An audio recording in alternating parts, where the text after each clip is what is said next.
Bienvenidos a un nuevo episodio de nuestra serie de Lógica Matemática Básica. Hoy veremos la noción de fórmulas lógicas y la diferencia entre la lógica aristotélica y la lógica matemática. En nuestros videos empleamos subtítulos en castellano a fin de que el contenido didáctico sea amable hacia las personas con discapacidades auditivas. En episodios anteriores hablamos de qué es la lógica y por qué es importante. La lógica sustenta a las ciencias naturales y se aplica al ejercicio de la política.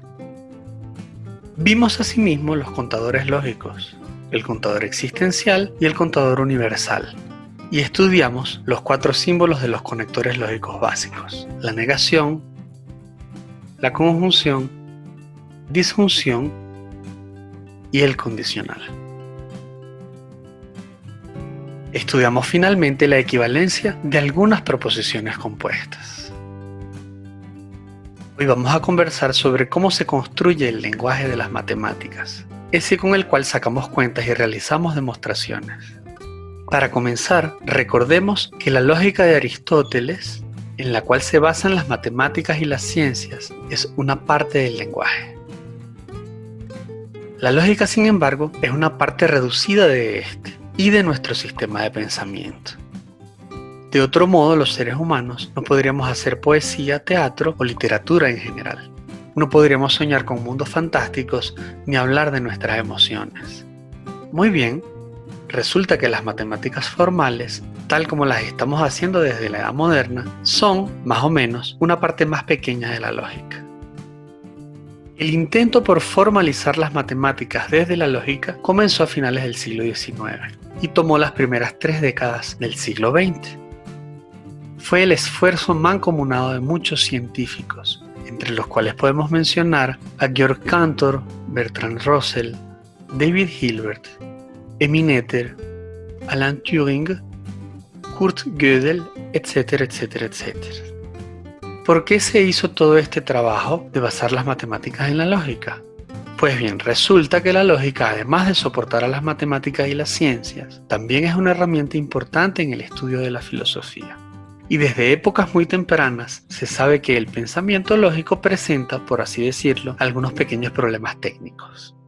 Por ejemplo, Heráclito decía que una misma persona no puede bañarse 2 veces en el mismo río, lo que equivale a decir que o la persona cambia o el río cambia. Zenón elaboró varias paradojas diferentes, entre ellas es muy conocida la paradoja de Aquiles y la tortuga.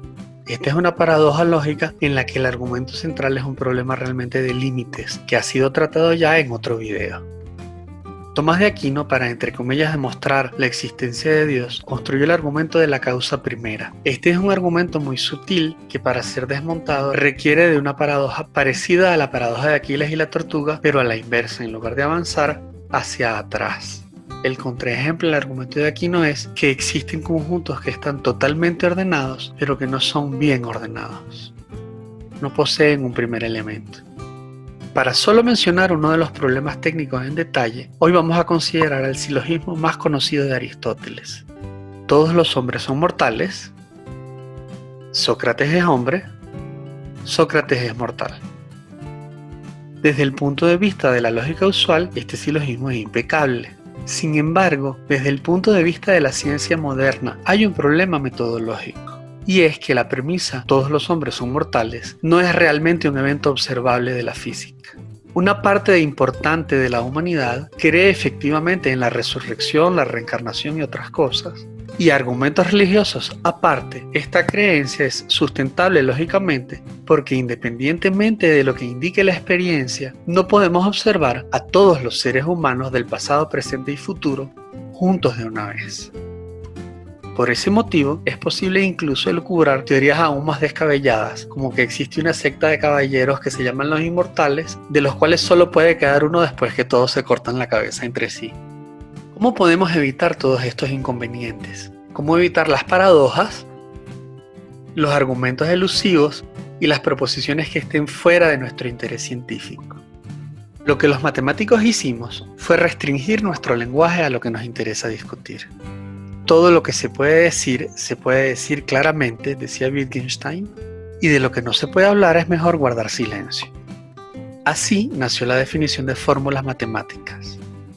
En la lógica matemática de primer orden hay 7 símbolos primarios: los conectores lógicos, los contadores lógicos, y el séptimo es el símbolo de pertenencia, que se lee pertenece a o está en.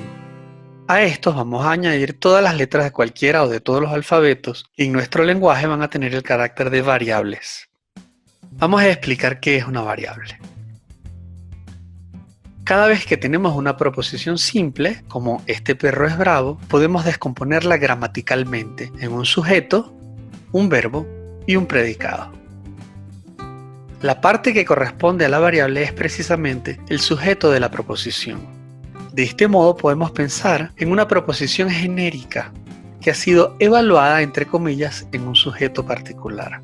No es entonces difícil evaluar esa misma proposición en otros sujetos similares. Nerón es un perro bravo, Lucky es un perro bravo, Luna es un perro bravo. Una variable, entre comillas, es entonces un sujeto desconocido o genérico sobre el cual queremos decidir la validez de la proposición dada.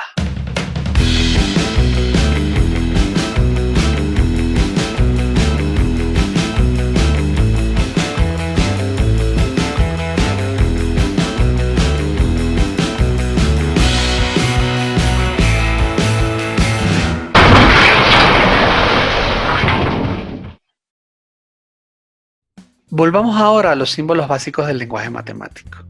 Estas son las únicas fórmulas atómicas que se pueden escribir en matemáticas. X pertenece a A. Una vez comprendido qué es una fórmula atómica, el resto de las fórmulas se construyen con la siguiente regla inductiva. Toda fórmula atómica es una fórmula, por supuesto. La negación de una fórmula es una fórmula. La conjunción, la disyunción y el condicional formados por dos fórmulas son fórmulas. Y si yo tengo una fórmula phi referida a una variable x, entonces para todo x phi de x y existe un x tal que phi de x también son fórmulas. En otras palabras, una fórmula general es una concatenación finita de fórmulas atómicas a través de los símbolos primarios del lenguaje matemático. Estos son algunos ejemplos de fórmulas matemáticas. Una vez hemos comprendido cómo construir el lenguaje de las fórmulas, podemos hablar de los objetos matemáticos más importantes. Se trata de los conjuntos. Los conjuntos son objetos matemáticos que satisfacen una lista de axiomas conocidos como los axiomas de Zermelo, Frankel y el axioma de elección. Estos son los axiomas más sencillos y seguramente los habrás visto de alguna manera en la escuela o el bachillerato. El axioma de extensión, el axioma del vacío, el axioma de pares, el axioma de unión y el axioma de partes. Cada uno de ellos se puede escribir con una fórmula matemática, aunque no escribiremos aquí las definiciones formales de cada axioma. La unión de conjuntos, por ejemplo, siempre que la familia de índices sea un conjunto, da un conjunto. En otras palabras, la unión de los elementos de un conjunto es un conjunto. El conjunto de partes o subconjuntos de un conjunto también es un conjunto. Y entre este axioma y los anteriores, se puede demostrar que el producto cartesiano de dos conjuntos también es un conjunto. El axioma de reemplazo garantiza que podemos escribir conjuntos por comprensión. Estos son los conjuntos que se escriben mediante una fórmula. Por ejemplo, todos los x que están en A, tales que satisfacen una cierta propiedad. El axioma del infinito garantiza precisamente eso, que hay conjuntos infinitos. Y a este axioma del infinito le debemos la construcción de las matemáticas de los números. Con él construimos los naturales, los enteros, los racionales, los reales y los complejos. Con estos axiomas podemos construir casi todas las matemáticas que has visto hasta ahora. Los últimos dos axiomas son bastante complicados de enunciar. Son el axioma de regularidad y el axioma de elección. Para comprenderlos vas a necesitar un curso de teoría de conjuntos. El axioma de regularidad garantiza, entre otras cosas, que no hay autorreferencias en matemáticas. No existe un conjunto que pertenezca a sí mismo. Y el axioma de elección es la clave para definir los tamaños o cardinales entre conjuntos. Por ejemplo, el axioma de elección nos muestra que el cardinal de los reales es más grande que el cardinal de los naturales. Es más, existen otros infinitos aún más grandes. En otras palabras, hay muchos infinitos de tamaños diferentes.